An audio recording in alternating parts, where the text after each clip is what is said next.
अब यहाँ से हम इसको पढ़ेंगे कि this is an answer written by the candidate who achieved 6 band.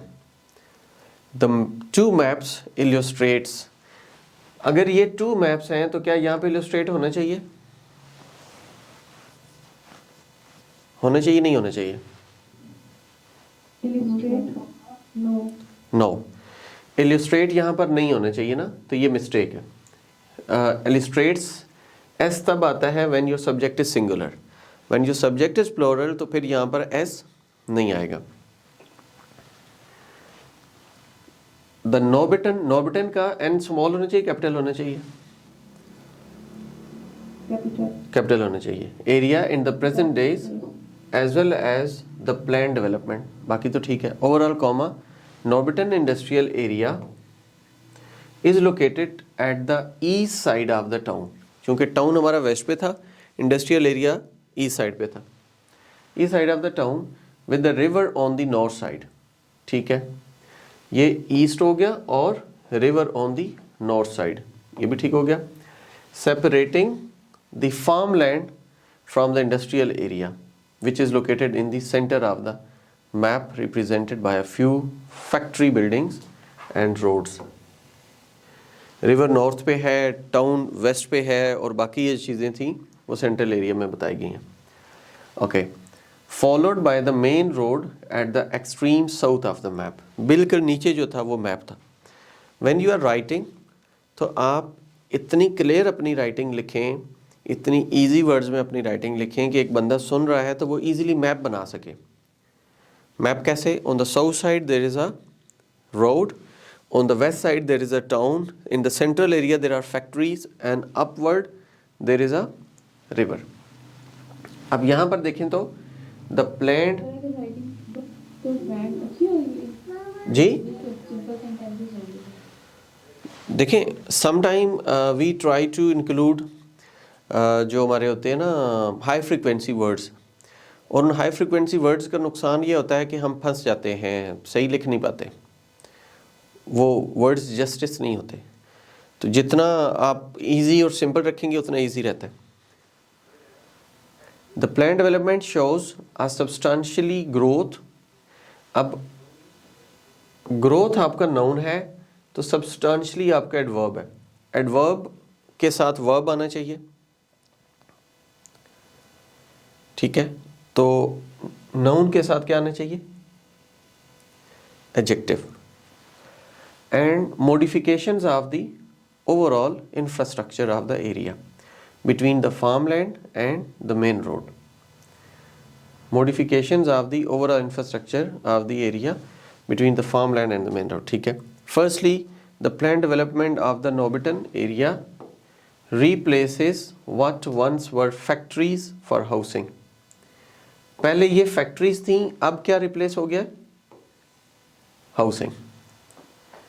Okay, moreover the roads have been developed to accommodate, accommodate के स्पेलिंग गलत है। अच्छा, रोड्स तो बन गए हैं, कुछ ऊपर नॉर्थ पे भी जा रहा था, वेस्ट पे भी जा रहा था, स्कूल की तरफ भी आ रहा था।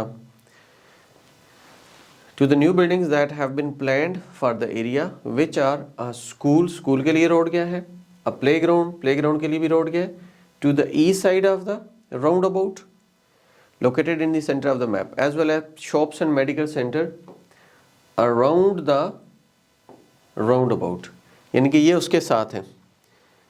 Secondly, a bridge is planned for the north of the map to cross the river and provide access, access के spelling, to the housing that will be located in the farmland।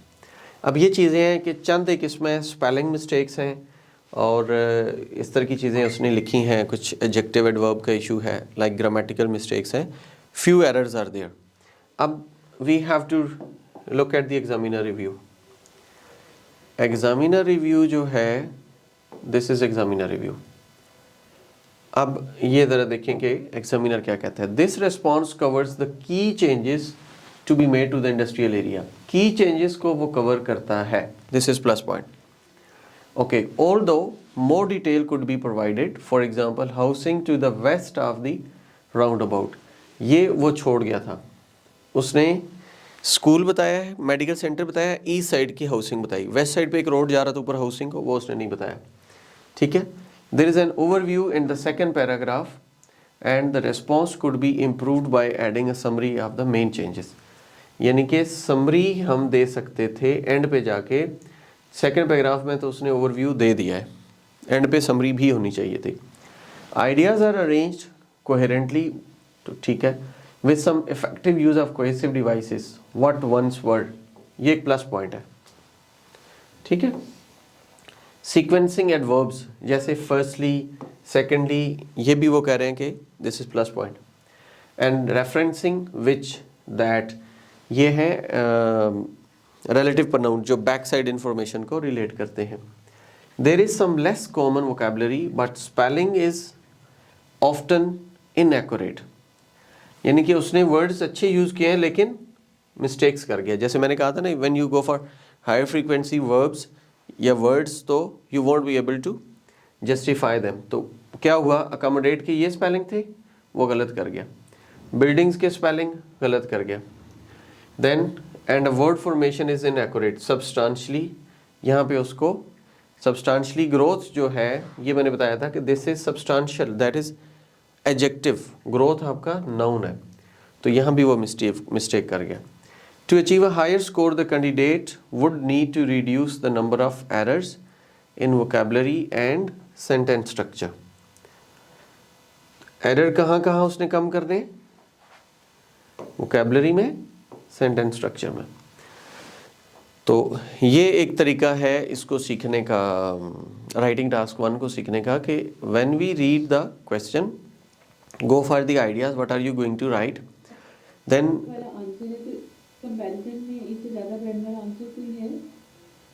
इससे ज़्यादा band वाला, इन्हीं चीज़ों को यहाँ पे इस वक्त तो मेरे पास नहीं है। दिस is like this text I got from the Cambridge 17 book के अंदर उन्होंने एक एग्जाम्पल के तौर पे दिया हुआ है कि this is the response candidate who got 6 band. अगर यही मिस्टेक्स हम ओवरकम कर लें, ये मिस्टेक्स ओवरकम हो जाती, सेंटेंस स्ट्रक्चर उसका ठीक हो जाता, ये प्लस पॉइंट थे, और यहाँ पे जो उसने चेंजेस बताई हैं चीज़ें, ये ठीक करता, तो हो सकता है 7.5 पे चले जाता। नंबर ऑफ वर्ड्स का यहाँ नहीं बताया गया कितने हैं, नंबर ऑफ वर्ड्स 150 वर्ड्स ही और शी हैज़ टू रेस्पॉन्ड। तो अगर नंबर ऑफ वर्ड्स कम है तो फिर भी स्कोर कम हो जाता है।